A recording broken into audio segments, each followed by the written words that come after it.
और अब हम करेंगे 3 बार ओम का उच्चारण। सब अपनी आंखें बंद कर लेंगे, दोनों हथेलियां खुली घुटनों के ऊपर। एक लंबी गहरी सांस लें और जाने दें। एक और सांस लें और सांस छोड़ते छोड़ते ओम का उच्चारण। ओ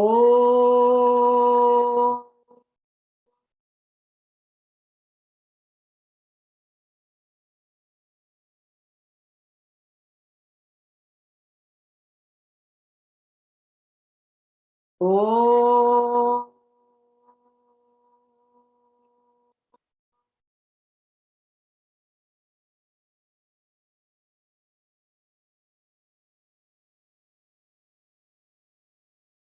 ओ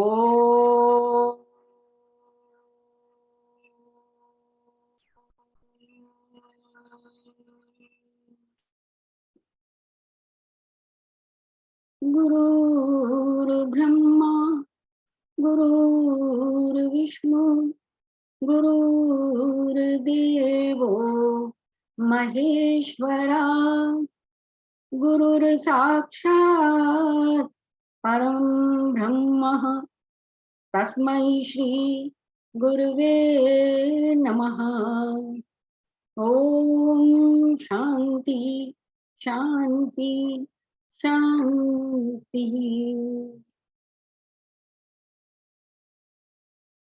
जय गुरुदेव। तो आज हम शुरू करेंगे गीता का 8वें चैप्टर का 9th श्लोक से। पिछली बार 8th श्लोक से करेंगे। पिछली बार हमने 1 से 7th श्लोक तक किया था, जिसमें अर्जुन ने 7 प्रश्न पूछे कृष्णा से। उसका उन्होंने उत्तर भी दिया। सबको उसका दोबारा करने से कोई लाभ नहीं है। फिर भी प्रश्न किया था कि ब्रह्म क्या है, अध्यात्म क्या है, अधिभूत क्या है, अधिदैव क्या है, अधियज्ञ क्या है। इस तरीके से उसने 7 प्रश्न किए थे और कृष्णा ने उन सबके उत्तर दिए थे। आज से 8वें श्लोक से एक नया स्टेटमेंट जो उनका है वो नया शुरू होता है। जैसे मन उस परम को कई भावों में भजता है। आज इस पर यहाँ पर चर्चा होगी, ठीक है। तो 8वां श्लोक इधर। अभ्यास योग युक्तेन चेतसा नान्य गामिना परमं पुरुषम दिव्यम याति पार्थानु चिंतयन्। हे पार्थ, जो व्यक्ति मेरा स्मरण करने में अपना मन निरंतर लगाए रखकर अविचलित भाव से भगवान के रूप में मेरा ध्यान करता है, वह मुझको अवश्य ही प्राप्त होता है। In English, with the answering mind made steadfast by the practice of yoga and meditating, O Parth, one goes to the supreme resplendent being. इस श्लोक से इस अध्याय का दूसरा खंड प्रारंभ होता है, जहां साधना के भिन्न आयामों पर चर्चा की जा रही है। तो मूल शब्द इस श्लोक में जिन पर ध्यान देने की आवश्यकता है वह है अभ्यास योग तथा नान्य गामिना। जो हमने श्लोक पढ़ा है उसमें लिखा है ना, अभ्यास योग युक्तेन चेतसा नान्य गामिना। इन 2 शब्दों पर हमें ज्यादा ध्यान देना है। इनकी जिन पर ध्यान देने की आवश्यकता है वह है अभ्यास योग तथा नान्य गामिना, अर्थात मन कहीं और न जाए। क्योंकि मन की टेंडेंसी है कि जरा आपने ध्यान में बैठे नहीं और उसने घूमना शुरू किया नहीं। वास्तव में दोनों शब्द एक दूसरे की पूरक है। जब आप अभ्यास करोगे तो मन टिका रहेगा, अन्यथा मन एक जगह नहीं होगा तो अभ्यास करोगे कहाँ से। जब मन एक जगह होगा तभी अभ्यास होगा। जैसे अध्ययन के अभ्यास बच्चे का मन लगाएगा, और अभ्यास की पराकाष्ठा यही है कि मन लगाना नहीं पड़ेगा अपितु स्वतः लगा रहेगा। कुछ टीकाकारों ने अभ्यास को कर्म, भक्ति, ज्ञान, ध्यान का ही दूसरा नाम कहा है, जबकि कुछ लोग यम, नियम, आसन, प्राणायाम, प्रत्याहार, धारणा, ध्यान तथा समाधि को अभ्यास का दूसरा नाम बताते। तो यम, नियम, आसन, प्राणायाम की आज अगर हम चर्चा करने लगे सब लोगों से तो कोई सुनना भी नहीं चाहता। ये पुरानी हमारी वोकैबुलरी है कि इसको ध्यान से सुनते ही नहीं है। आज हम बात करते हैं कि कैसे आपके एनर्जी लेवल बढ़ सकता है, कैसे आप खुश रह सकते हो, कैसे आप हेल्दी रह सकते हो। तो फिर भी उस बात को सुनने के लिए जो यंग अपना जो जनरेशन है फिर भी तैयार हो जाती है। तो उन्होंने इसको वोकैब्युलरी को चेंज करने को बोला। फिर भी उन्होंने जितना ये यम नियम के बारे में हम एक बार पहले भी डिस्कस कर चुके हैं, 2-2 लाइन में सब बताया है। हम एक बार फिर से उसका ध्यान करेंगे यहाँ पर। यम यानी संयमी जीवन को जीना। नियम स्वयं पर नियंत्रण लगा। ये नहीं है कि किसी गवर्नमेंट ने नियम बना दिए उन पर आपको चलना है। स्वयं अपने लिए हम नियम बनाते हैं। 5 बजे उठेंगे, 7 बजे नहा धोकर पूजा करेंगे, ध्यान करेंगे, साधना करेंगे, 9 बजे हम नाश्ता करेंगे। ऐसे ये हमारे अपने नियम। संयमी जीवन जीते हुए भी खाने में संयम टूट जाता है। तब अपने पर कुछ कठोर नियम लगाना और परम पर टिके रहे मन ऐसा प्रयत्न करना। आसन जो हम सब लोग योग करते हैं, शारीरिक व्यायाम, आसन का अभ्यास, प्राणायाम, अपने प्राणों को प्राणायाम से सबल बनाना। जब लंबी गहरी हम सांस लेते हैं एकांत में एक स्थित स्वरूप में बैठकर, तो हमारी प्राण शक्ति बढ़ जाती है। प्राण शक्ति मीन्स जो हम लंबा गहरा सांस लेते हैं वो हमारे कण कण को, जो हमारे शरीर के एक एक सेल को चार्ज करता है, जिससे कि हमारा प्राणा एनर्जी लेवल कॉन्फिडेंस सब बढ़ जाता है। प्रत्याहार जब मन इंद्रियां अपने विषयों की ओर दौड़े तो उन्हें निग्रह करना। जैसे कि कुछ चीज देखते हैं तो मन वहां भागता है। आपने कोई चीज जाने का मन भी नहीं था लेकिन देखने के बाद आपका मन हो जाता है, तो निग्रह करना, उसको रोकना कि नो, दैट इज यूजलेस, क्षणिक। मुझे मेरे निश्चय ये है, मैं अपने निश्चय पर रहूंगा, I will not go for that. धारणा जीवन में किसी विशेष लक्ष्य को धारण करना। जैसे हम लोगों ने विशेष लक्ष्य को धारण किया है कि गलत काम नहीं करना है, अपनी तरफ से सोच के शुभ काम करने हैं। ये हमारा लक्ष्य है, शुभ काम करने हैं और इस जीवन की पूर्णता को पाना है। ध्यान मन को एक मंत्र से एकाग्रचित कर कुछ और ना सोचना। एक मंत्र पर हम चित्त को अपना स्थिर कर दें और इधर उधर की बातें जो छोटी छोटी हैं उन्हें छोड़ दें, लेट गो, तब उसको कहते हैं ध्यान। समाधि अभ्यास का अंतिम पड़ाव, जहां धी यानी बुद्धि सम हो जाए। कहा ना उन्होंने कि दुख सुख में सम हो जाए, मान अपमान में सम हो जाए, जय पराजय का मन पर असर ना ले। इन सब द्वंद्वों से ऊपर उठा व्यक्ति परम से जुड़ जाता है। परम से यानी ईश्वर से, आत्मा से जुड़ जाता है। नेक्स्ट श्लोक, 9th श्लोक। कविम पुराणम अनुशासिता तारम अणोरणीयम सम अनुस्मरेण सर्वस्य धातारम अचिंत्य रूपम आदित्य वर्णम तमसः परस्तात्। इसका संधि विच्छेद करके पढ़ती हूँ। बड़ा ही एक ही पूरा श्लोक शुरू से आखिर तक एक ही शब्द है। कविम पुराणम अनुशासितारम अणोः अणियांसम अनुस्मरेत यज्ञ। मनुष्य को चाहिए कि परम पुरुष का ध्यान सर्वज्ञ, पुरातन, नियंता, लघुतम से भी लघुतर, प्रत्येक का पालन करता, समस्त भौतिक बुद्धि से परे, अचिंत्य तथा नित्य पुरुष के रूप में करे। वे सूर्य की भांति तेजवान हैं और इस भौतिक प्रकृति से परे दिव्य रूप है। He who meditates on the omniscient, ancient, all ruler, minuter than the minute, supporter of all, of inconceivable form, effulgent as the sun beyond darkness। तात्पर्य, अष्टांग योग के अंत में ध्यान आता है। ये वह स्टेट है जहां तक कामनाएं आपका पीछा छोड़ देती है, अब उस परम से मिलने की ही इच्छा रह जाती है। ऐसे में साधक का मन उस परम को कई भावों में भजता है। कवि कहते हैं, जहां ना पहुंचे रवि वहां पहुंचे कवि। अर्थात आत्मा सर्वज्ञ है। पहली बात, जो ज्ञानी हुआ वो कवि ही हुआ। जितने हमारे ज्ञानी हैं, ऋषि हैं, वो सब ने जो भी शास्त्र की रचना की है, जो भी उन्होंने अपना स्ट्रक्चर्स लिखे हैं, उन सबको गीता के गीत में लिखा है, कवि के रूप में लिखा है। हिंदू धर्म में जितने भी शास्त्र हैं सब में कविताओं के माध्यम से ही ज्ञान दिया गया है। कवि शब्द का अर्थ यह भी है कि आत्मा सारे अनुभवों का आधार है। दुनिया में जो भी हो रहा है उसका आधार परम है, इसलिए आत्मा को सर्वज्ञ कहा गया है, अर्थात सब कुछ जानने वाला। आत्मा सब कुछ जानने वाला है। तो जो परम से कनेक्ट हो जाते हैं उनको, वो जहां रवि भी ना पहुंचे वहां कवि पहुंच जाते हैं, ज्ञानी वहां पहुंच जाते हैं। उस पॉइंट को भी वो समझ लेते हैं। पुरातन अर्थात कबाड़ नहीं, जैसे कहते हैं ना पुरानी चीजें, तो पुरानी चीजें वेस्ट हम कहा करते हैं, कबाड़ नहीं, अपितु समय की कसौटी पर कसा हुआ ब्रह्म ज्ञान अनादिकाल से इस जगत में विराजमान है। जितना हमारा ज्ञान है, जितने हमारे शास्त्र हैं, समय की कसौटी पर 5000 साल पुराने हो या उससे भी ज्यादा पुराने हैं, समय की कसौटी पर उसमें जो लिखा है उसे हम सत्य पाते हैं। आप स्वयं सोचिए कितने ज्ञान आए और चले गए, परंतु आत्मज्ञान सर्वोपरि।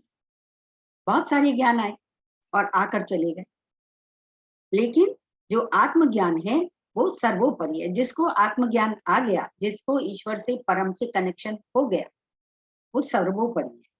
अनुशासितारम, यह ज्ञान ही है जो समाज तथा देश को अनुशासित कर सकता है।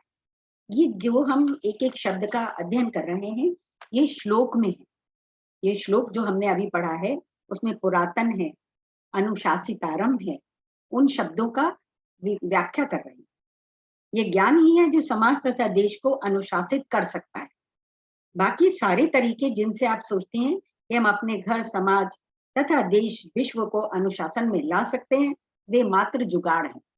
थोड़े समय के लिए कुछ हो जाएगा, लेकिन वो हमेशा के लिए अनुशासन नहीं ला पाते।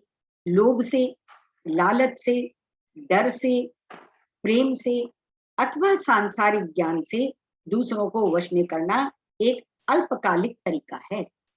किन्हीं भी कारणों से आप डरा धमका कर, कोई लालच देकर किसी को अपने वश में कर सकते हो, अनुशासित कर सकते हो कुछ समय के लिए, पर वो बहुत कम समय के लिए रहता है। थोड़े दिनों बाद फिर आदमी उससे निकल जाता है। आध्यात्मिक ज्ञान ही है जो मनुष्य को शासन से अनुशासन और अनुशासन से स्वशासन की ओर ले जाता है। अपने ऊपर जो हम शासन लगाते हैं, किसी दूसरे का लगाया हुआ नहीं, दैट इज कॉल्ड अनुशासन से स्वशासन। सूक्ष्म, अति सूक्ष्म अंतःकरण में आत्मा हमारी बुद्धि से भी परे, वह भौतिक विज्ञान द्वारा खोले गए सूक्ष्मतम गॉड पार्टिकल से भी सूक्ष्म है। इतने छोटे छोटे जो भी पार्टिकल है उनसे भी सूक्ष्म है। क्या? आत्मा हमारी बुद्धि से भी सूक्ष्म है। आत्मा को बड़े से बड़े माइक्रोस्कोप से भी नहीं देख सकते। संसार का ज्ञानी से ज्ञानी व्यक्ति भी आत्मा को नहीं देख सकता। मनुष्य आत्मा को समझ, देख, महसूस नहीं कर सकता, परंतु मनुष्य आत्मा बन सकता है। जैसे नदी समुद्र से मिलकर समुद्र बन जाती है, ऐसे जब हम अपनी आत्मा को वॉच करते हैं, हम अपनी सारे ये जो पैरामीटर्स हैं इनको क्रॉस करते हैं, इनको प्राप्त कर लेते हैं, तो आत्मा बन जाते हैं, ईश्वर बन जाते हैं। उदाहरण के लिए स्वप्न वाला व्यक्ति जागृत को समझ, देख, महसूस नहीं कर सकता, छू नहीं सकता, परंतु स्वप्न वाला व्यक्ति जागृत बन सकता है।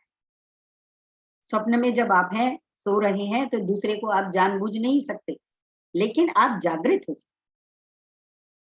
सबका धाता यानी ईश्वर के लिए कहा गया है, सबका आधार है। जैसे सोना सारे जेवरों का आधार है, मिट्टी सारे बर्तनों का आधार है, जैसे ऊन सारे स्वेटरों का आधार है, ऐसे ही आत्मा पूरी सृष्टि का आधार है। अचिंत्य। वेदांत का नियम है कि सूक्ष्म को स्थूल नहीं समझ सकता। जो ईश्वर है अचिंत्य है, हमारी चिंतन से परे है, उसे हम सोच भी नहीं सकते, उसके बारे में विचार भी नहीं कर सकते। शरीर स्थूल है और मन सूक्ष्म। मन सूक्ष्म है लेकिन शरीर स्थूल है। सूक्ष्म इसलिए शरीर मन को नहीं जान सकता। शरीर क्योंकि स्थूल है वो मन को नहीं जान सकता, लेकिन मन शरीर को समझ सकता है। मन से सूक्ष्म बुद्धि है, और बुद्धि से सूक्ष्म वासनाएं हैं, वासनाओं से सूक्ष्म आत्मा है। इसी कारण बुद्धि आत्मा को नहीं समझ सकती। आत्मा को समझना तो बहुत ऊंची स्थिति है, बुद्धि तो अपने से श्रेष्ठ कई चीजों को नहीं समझ सकती। उदाहरण के लिए दूसरी कक्षा का बच्चा भी पीएचडी को नहीं समझ सकता। झोपड़पट्टी में रहने वाला टाटा बिरला कैसे रहते हैं, नहीं समझ सकता। बहुत कम में गुजारा या जीवन यापन करने वाले व्यक्ति अरबों खरबों वाले व्यक्ति कैसे जीते हैं, नहीं जान सकते। इसी प्रकार आम आदमी, सांसारिक व्यक्ति ब्रह्म ज्ञानी को नहीं समझ सकता। परमात्मा अचिंत्य है, आदित्य स्वरूप, आत्मा स्वयंभू है। सांसारिक वस्तुओं को जानने के लिए, देखने के लिए प्रकाश की आवश्यकता होती है, परंतु सूर्य को देखने के लिए अन्य किसी प्रकाश की आवश्यकता नहीं होती। सूरज स्वयंभू है। इसी प्रकार आत्मा को सांसारिक ज्ञान से नहीं जाना जा सकता। सांसारिक बुद्धि से परमात्मा को समझना ऐसे ही है जैसे शेर को बाल से पकड़ना, इम्पॉसिबल है। सांसारिक बुद्धि से आत्मा को, ईश्वर को समझना ऐसे ही है जैसे एक शेर को आप अपने बालों से बांध रहे हो। उन्होंने तो एक बाल कहा है। तमस, हर मनुष्य तमस रूपी अंधेरा में पूरा का पूरा जकड़ा हुआ। कोई भी नहीं जानता कि वो इस दुनिया में क्यों आया है, कब तक रहेगा, मरने के उपरांत कहाँ जाएगा, इत्यादि। अज्ञानता का यह अंधेरा इतना गहरा है कि हम यह भी नहीं जान पाते कि हम अंधेरे में हैं। ब्रह्म ज्ञान ही एकमात्र वह रोशनी है जो गहरी गुफा में से एक छोटे से तारे की तरह जनमानस को इस माया की गुफा से बाहर ले जाकर परम का अनुभव करा सके। केवल और केवल ब्रह्म ज्ञान ही एक ऐसा सितारा तारा है जिसके द्वारा हम जान सकते हैं कि हम कितने अंधेरे में रहते हैं। क्षणिक जीवन कब समाप्त हो जाए, नोबडी नोस। तो कितना सुंदर है, कितनी चीजें इसमें इन्होंने बताई हैं। इस श्लोक में एक एक चीज का उन्होंने विश्लेषण किया है। पुराणम अनुशासितारम अणोह अणियांसम अनुस्मरे वै। और अब हम 10वें श्लोक पर आते हैं। प्रयाण काले मनसा चलेन भक्त्या युक्तो योग बलेन चैव भ्रुवोर मध्ये प्राणम आवेश्य सम्यक सतम परम पुरुषम उपैति दिव्यम।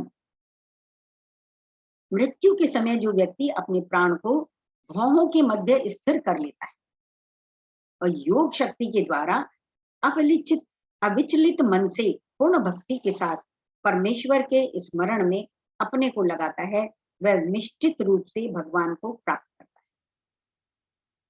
At the time of death, with steady mind and devotion, united by the power of yoga, and only by fixing prana, life breath, perfectly in the middle of the two eyebrows, he reaches the supreme resplendent being. वो बिल्कुल ध्यान में चला जाता है, आत्मा से connect हो जाता है। प्रयाण काले अर्थात मृत्यु के समय, मृत्यु का विचार आते ही हम अपने ध्यान को अन्यत्र ले जाते हैं। आप देखिए, किसी की हम फ्यूनरल में या किसी के डेथ में जाते हैं, वहां बहुत सारी बातें चल रही होती हैं और उसे हम सुनते हैं। थोड़ी देर के लिए वैराग्य आता है, लेकिन जैसे ही वहां से निकले फिर अपने जीवनचर्या में बिजी। अभी तो मृत्यु में बहुत समय है, ऐसा सोचकर हम उसके बारे में चिंतन ही नहीं करते, छोड़ देते हैं। अध्यात्म में मृत्यु का अर्थ परिवर्तन है। अब नागर जी ने इसका बड़ा अच्छा मतलब दिया है। उन्होंने कहा मृत्यु को मृत्यु मत मानिए, कोई भयावह चीज नहीं है। मृत्यु एक परिवर्तन है। सुबह की मृत्यु हुई तो दोपहर का जन्म हुआ, दोपहर की मृत्यु हुई तो शाम का जन्म हुआ। मृत्यु के समय का अर्थ है कि हर समय मन को अचल तथा योग बल से श्रेष्ठ उद्देश्य से जोड़ा। एक के बाद एक दिन जो बदल रहा है, चेंज आ रहा है, तो एक समय की मृत्यु हो रही है और दूसरा समय आ रहा है। ऐसे ही जब हमारे शरीर बूढ़ा हो जाता है, अशक्त हो जाता है, तब नया शरीर प्राप्ति के लिए उसे मृत्यु कहा जाता है। तो उसके लिए परेशान होने की, दुखी होने की आवश्यकता नहीं। शास्त्र बहुत प्रतीकात्मक हैं, उनको विशाल संदर्भ में समझना चाहिए। दोनों भवों के मध्य में रहने का अर्थ है कि अपनी दृष्टि को श्रेष्ठ लक्ष्य पर लगाएं।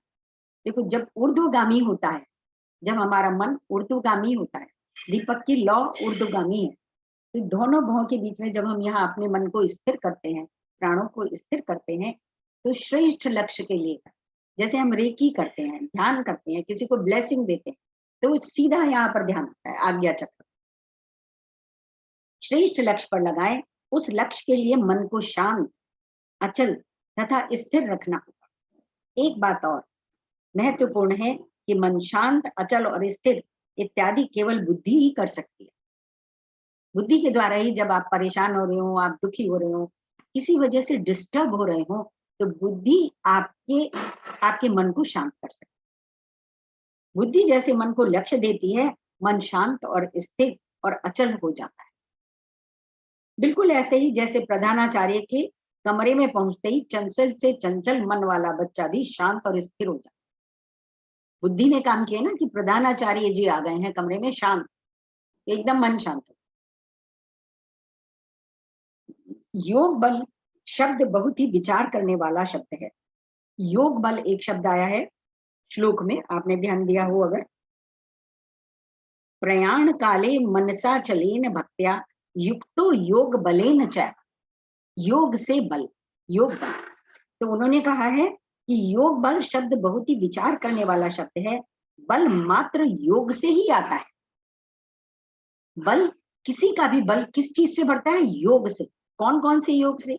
धन से योग हो जाए तो व्यक्ति की चाल बदल जाती है, किसी वीआईपी से योग हो जाए तो भाषा बदल जाती है, सांसारिक ज्ञान से योग हो जाए तो सोच बदल जाती है, और अगर स्वयं से प्रभु स्वरूप ही योग हो जाए तो बल आ जाता है, जिसका आभास आम जनमानस तो क्या, बड़े बड़े लोगों को भी नहीं होता। योग बल तथा अचल भक्ति विश्वास ही वह माध्यम है जो नर को नारायण की स्थिति तक ला सकती है। अब आपको सोचना है, धन बल चाहिए या आत्मबल।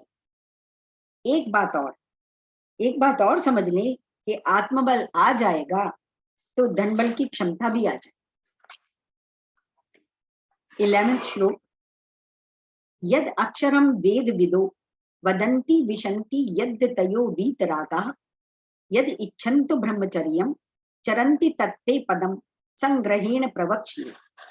अर्थात जो वेदों के ज्ञाता हैं, जो ओंकार का उच्चारण करते हैं, जो सन्यास आश्रम के बड़े बड़े मुनि हैं, वे ब्रह्म में प्रवेश करते हैं। ऐसी सिद्धि भी इच्छा करने वाले ब्रह्मचर्य व्रत का अभ्यास करते हैं। अब मैं तुम्हें यह विधि बताऊंगा जिससे कोई भी व्यक्ति मुक्ति लाभ कर सकता है। कृष्णा अर्जुन को बता रहे हैं 7 श्लोकों, जो उसने 7 प्रश्न किए थे, उसके अंत में कृष्णा अपने आप से बता रहे हैं कि जो मुक्ति लाभ कर सकते हैं, ऐसा तरीका बताओ। That which the knowers of Veda call the imperishable, that which ascetics freed from passion enter that desiring which they practice brahmakarya celibacy, that goal I will declare to you in brief. तात्पर्य, कर्म, भक्ति और ज्ञान, साधना के ये 3 साधन हैं। इस श्लोक में इन तीनों बिंदुओं पर विचार किया गया है। शारीरिक स्तर पर ब्रह्मचर्य कर्म योग का एक हिस्सा है। जो शारीरिक स्तर पर ब्रह्मचर्य करते हैं तो कर्म योग का एक हिस्सा है। मानसिक स्तर पर वीतरागी भक्ति को प्रकाशित करता है तथा वेद वेदता ज्ञान मार्ग का प्रमुख स्रोत। ये तीनों का अलग अलग बताया है कि वो ज्ञान वेदता जो है वो ज्ञान मार्ग का प्रमुख स्रोत है, वीतरागी भक्ति का प्रकाशित करता है, और जो ब्रह्मचर्य कर्म योग है वो उसका शारीरिक स्तर पर ब्रह्मचर्य। तीनों का अलग अलग है, लेकिन आध्यात्मिक साधना में भी वही तरीका अपनाया जाता है जो सांसारिक प्रवृत्ति के लिए प्रयुक्त होता है। आप अपने विद्यालय में जाते हुए बच्चों को मात्र पढ़ाते हुए बुद्धि बल ही नहीं देते, उन्हें खेल कूद के लिए भी समय देते हैं जो शारीरिक बल प्रदान करता है। तथा संगीत कला इत्यादि के लिए भी प्रोत्साहित करते हैं, जिसमें उनका भावनात्मक स्तर विकसित होता है। मतलब तीनों चारों जो हमारे भाव हैं, शारीरिक, मानसिक और भावनात्मक, तीनों को पोषित किया जाता है। तीनों पोषित होते हैं। कौन से कर्म बताए उन्होंने? कर्म में, ज्ञान में और जो हम सेवा कार्य करते हैं, तीनों में वो पोषित होते हैं। कर्म, भक्ति, ज्ञान, साधना के 3 साधन। इसी तरह बौद्धिक स्तर पर वेदांत का अध्ययन कर उस अक्षर ब्रह्म पर विचार करें। जो बौद्धिक स्तर पर हैं, जो समझना चाहते हैं ईश्वर को, जो चर्चा करते हैं, अध्ययन करते हैं वेदांतों का, तो अध्ययन कर उस अक्षर ब्रह्म पर विचार करें, जो अविनाशी है, नित्य, अनित्य, विवेक, विचार, ज्ञान मार्ग का प्रमुख बिंदु। मन के स्तर पर यति बने, प्रयत्न करने वाले बने। मन के स्तर पर, ये भावनात्मक आ गया। मन को विषयों का गुलाम न बनाए। साधक को वीतरागी तथा यति शब्दों से संबोधित करने का यही अर्थ है कि राग भी समस्या है और द्वेष भी समस्या है। किसी से राग हो जाए, प्रेम हो जाए तो भी समस्या है, और किसी से द्वेष हो जाए वो भी समस्या है। राग द्वेष से ऊपर उठा ही वीतरागी है। यति अर्थात यत्न करने वाला। यत्न हम तभी करते हैं जब आलस्य से मन ऊपर उठ जाता है। जब हम किसी चीज के लिए यत्न करते हैं तो आलस्य को छोड़ देना पड़ता है। आपको 2-4 घंटे उस प्रयत्न के लिए निकालने पड़ते हैं अपने लिए, तभी आप आलस्य से ऊपर उठकर यत्न कर सकते हो ईश्वर की प्राप्ति का, या जो भी श्रेष्ठ लक्ष्य आपने जीवन में निर्धारित किया है। यत्न हम तभी करते हैं जब मन आलस्य से ऊपर उठ जाए और लक्ष्य प्राप्ति में लग जाए। शारीरिक स्तर पर ब्रह्मचर्य शब्द का प्रयोग किया जाता है। ब्रह्मचर्य का अर्थ मात्र काम वासनाओं को रोकना नहीं है। काम को, वासनाओं को, इन इच्छाओं को खाली रोकना ही ब्रह्मचर्य नहीं है, अपितु जो ब्रह्म को अपने आचरण में लाता है वह ब्रह्मचर्य। आप आचरण में अर्थात खाते, पीते, बोलते, चालते, खेलते, व्यापार करते समय शुद्ध आचरण का प्रयोग करें। यदि आप शुद्ध आचरण करते हैं तो आप आध्यात्मिक हैं।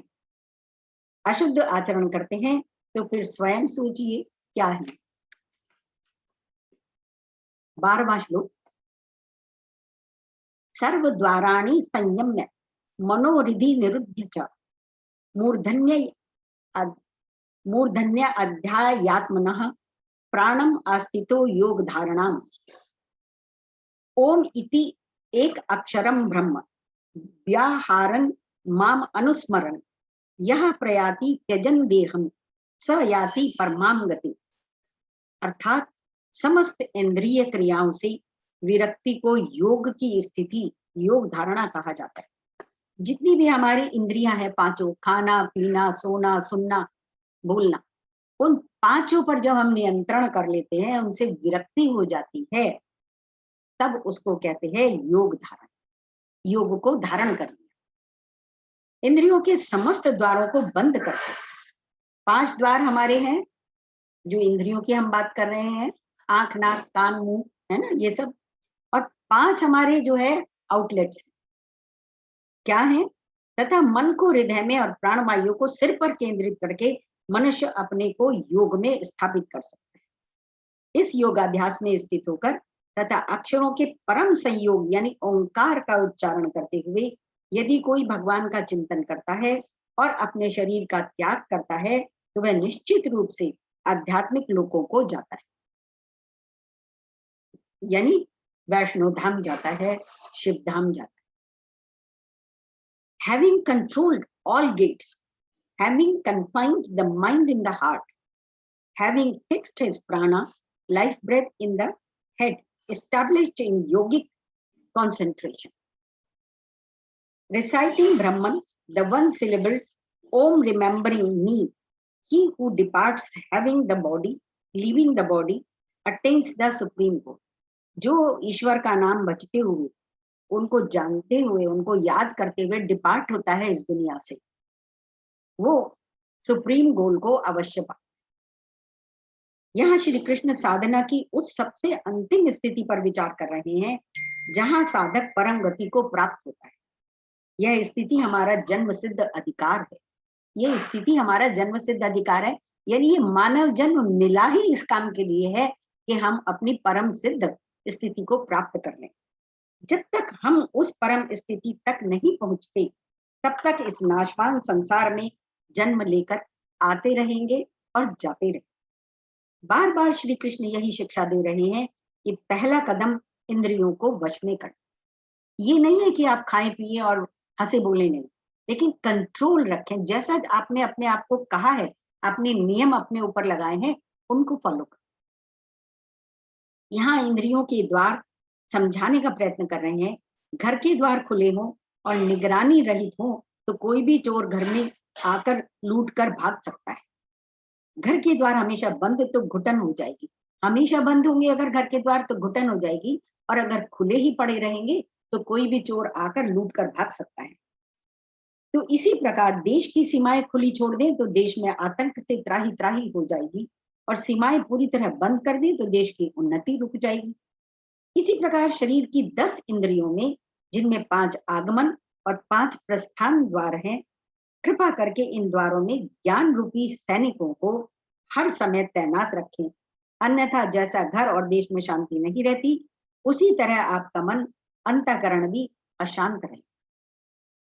ज्ञान के चौकीदार वहां पर फिट रखें, यानी विवेक जागृत करें, what is right what is wrong को समझें।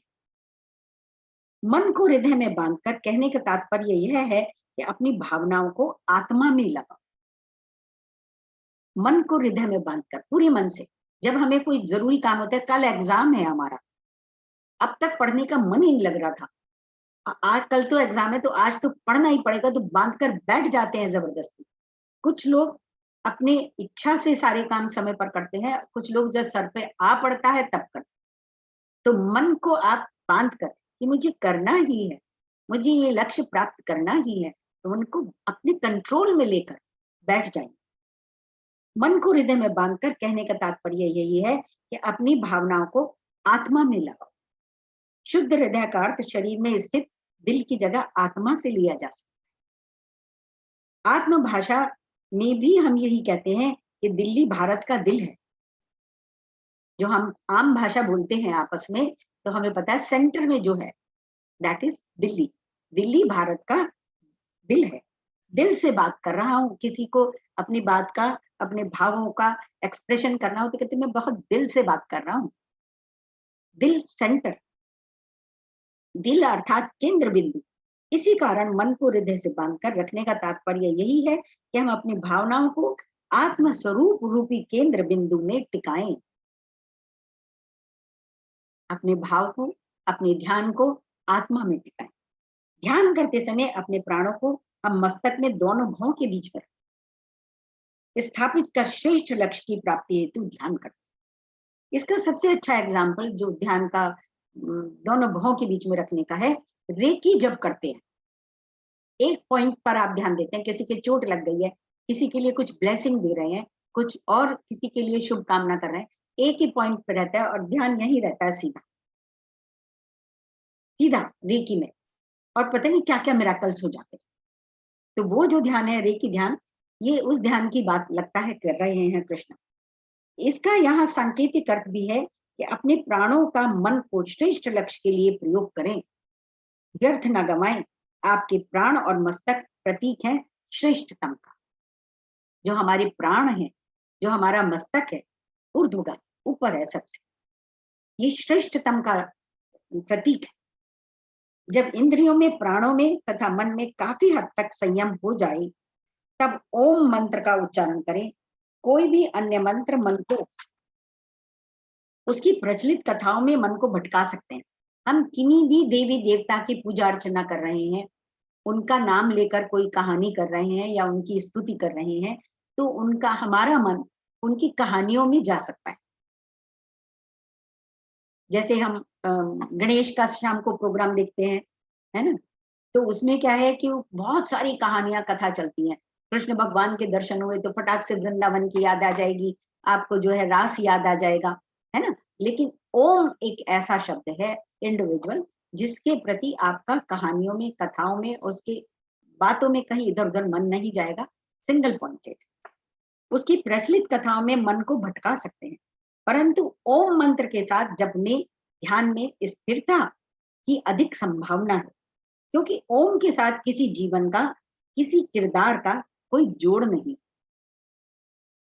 किसी भी किरदार का, ना कृष्णा का, ना गणेश का, ना शिवा का। ओम इज सर्वोपरि, ओम इज ब्रह्म। जब व्यक्ति अपने आप को इतना तैयार कर लेता है और हर समय उस परमात्मा की धुन में रहता है, तो ऐसा धुनी लगाया हुआ योगी जब भी जिस भी स्थिति में हो, आत्म साक्षात्कार को प्राप्त होता है। खाते पीते त्यागते जो मुझे ध्याएगा, ना जाने किस मोड़ पर नारायण पा जाए। और आज का अंतिम श्लोक 14, हमने 12 13 एक साथ कर दिए, ऐसे ही गीता जी में भी लिखे हुए थे, तो वैसे ही पढ़ दिए हैं। अब 14वां श्लोक, अनन्य चेता सततम यो माम स्मरति नित्यशः तस्य अहम सुलभः पार नित्य युक्तस्य योगिना। हे अर्जुन, जो अनन्य भाव से निरंतर मेरा स्मरण करता है, उसके लिए मैं सुलभ हूं, क्योंकि वो मेरी भक्ति में प्रवृत्त रहता है। I am easily attainable by the ever steadfast yogi whose mind constantly and continuously thinks of me without any other thought, O Partha। जो नित्य नियम के साथ हर समय मुझे याद करता है, उसको मैं सुलभ प्राप्त हो जाता हूँ, उसे कोई अलग से बड़ी तपस्या नहीं करनी है। तात्पर्य, यह शब्द दर्शाता है कि गीता जी की विशालता। यह अर्थात जो भी व्यक्ति, चाहे किसी जाति का हो, चाहे किसी धर्म का हो, चाहे फॉरेनर हो, चाहे कोई हो, यह जो भी व्यक्ति ब्राह्मण, क्षत्रिय, वैश्य, शूद्र, भारतीय अथवा विदेशी, जो भी नित्य तथा अनन्य भाव से परम को अपने भीतर अंगीकार करता है, उसे परमात्मा सुलभ प्राप्त। मानव ने अध्यात्म को एक छोटा सा अपने जीवन का भाग बना लिया। अभी हमने कुछ दिन पहले किन्हीं से बात कर रहे थे, तो मैंने कहा ये पूजा चल रही है, क्या पूजा पूजा करते रहती हो, और हम जब 5 मिनट में दीपक जला के हम तो फ्री हो गए। ऐसे उन्होंने बोला, तो क्या सारा दिन पूजा करते रहे? कर तो दिया, वो कर तो दी पूजा। यानी उसको भी मानव ने, इसको जब मैंने पढ़ा तो मुझे मुस्कुराहट आई। मैंने कहा हाँ सच है ये वाली बात। मानव ने अध्यात्म को एक छोटा सा अपने जीवन का भाग बना लिया है। पूजा करनी है, बस इसलिए पूजा करनी है कि पूजा करनी है ना। सुबह उठकर मंदिर में दिया प्रज्वलित कर दिया और सोने से पहले आरती कर दी, कभी कभार दान दक्षिणा कर दी, तीर्थ और धाम चले गए। किसी संत ने कहा है कि अध्यात्म एक नित्य अभ्यास है, कोई शौक या दिखावा नहीं, अपितु सत्य का निरंतर बोध है। अध्यात्म सत्य का निरंतर बोध है। आप जब पूजा मन से करते हो, चाहे वो 5 मिनट करो, चाहे वो 15 मिनट करो, चाहे घंटा करो, तो पूजा मन से होनी चाहिए। कृष्ण जी इसी बात को 2 शब्दों के द्वारा बता रहे हैं, अनन्य और नित्य युक्त। अनन्य भाव में मन एक स्वरूप, एक विचार पर स्थित हो जाता है, और नित्य युक्त यानी हर पल वो साथ है, ये आभास रहे, एक तार उससे हमेशा जुड़ा है। प्रेग्नेंट लेडी का भी हमने आपको एक एग्जाम्पल दिया था। और एक दिन हमारे यहाँ एक सब जानते हैं रीना चौधरी जी आई थी, तो उनके घर में काम हो रहा था कारपेंटर का। तो वो प्रैक्टिस में आई थी गरबा की, वो बार बार अपना फोन देख रही थी। उनका एक मन अपने घर में था कि कोई फोन तो नहीं आया, घर में मेरी जरूरत तो नहीं है, वो जो कारपेंटर काम कर रहे हैं ना। एक तार वहां जुड़ा था। मतलब एक तार ईश्वर से जुड़ना हमें डिफिकल्ट लगता है, पर ये कुछ लोग कहा करते थे, जैसे हम कहीं गए और हम कोई खास जन उस टाइम पर आ गए, पूजा के टाइम पर थोड़ी डिले हो गई पूजा करने जाने में, और मन में ये विचार आ रहा है पूजा करनी है, हमारी पूजा लेट हो गई, हमारी पूजा में जाना है। बोले सारा दिन तो आप चिंतन कर रहे हो, पूजा में जाना है, पूजा का विचार है, भगवान का विचार पूरे समय आपके अंदर है, तो वो आपका एक कहना चाहिए तार जुड़ा हुआ है, वो पूजा ही है, प्रभु से तार जुड़ा हुआ। कृष्ण जी इसी बात को 2 शब्दों के द्वारा बता रहे हैं, अनन्य और नित्य युक्त। अनन्य भाव में मन एक स्वरूप, एक विचार पर स्थित हो जाता है, और नित्य युक्त यानी हर पल वो साथ है, ये आभास रहे, एक तार उससे हमेशा जुड़ा रहे। आप अपने बच्चे को बढ़िया विद्यालय में दाखिला दिलाते हैं तो उसे नित्य विद्यालय जाना होता है। जो भी पढ़ाई होती है उसे ध्यानपूर्वक पढ़ना व अभ्यास करना होता है। उसे खेलते, खाते, सोते ये विचार रखना होता है कि अभी पढ़ाई, गृह कार्य ज़रूर करना है। रात को सोते वक़्त सुबह जल्दी उठने का विचार रखना होता है कि स्कूल जाना है के कारण, अपनी ज़िम्मेदारी के कारण टाइम पर सोना, जागना होता है। तभी उसे अपनी पढ़ाई में सफलता मिलेगी, अन्यथा फेलियर हाथ लगेगी। जो जो भी कर्म करें, पूरे मन से, नित्य प्रति करें और इस प्रकार आपका अभ्यास सिद्धि प्राप्त करेगा। नित्य प्रति जो काम करते हैं वो तो ऐसे हो जाते हैं जैसे टूथब्रश करना।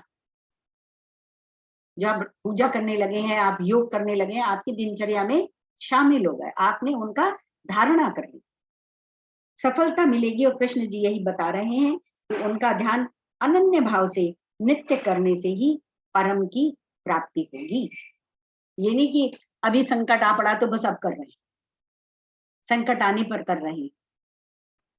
ठीक है, आज के लिए इतना ही।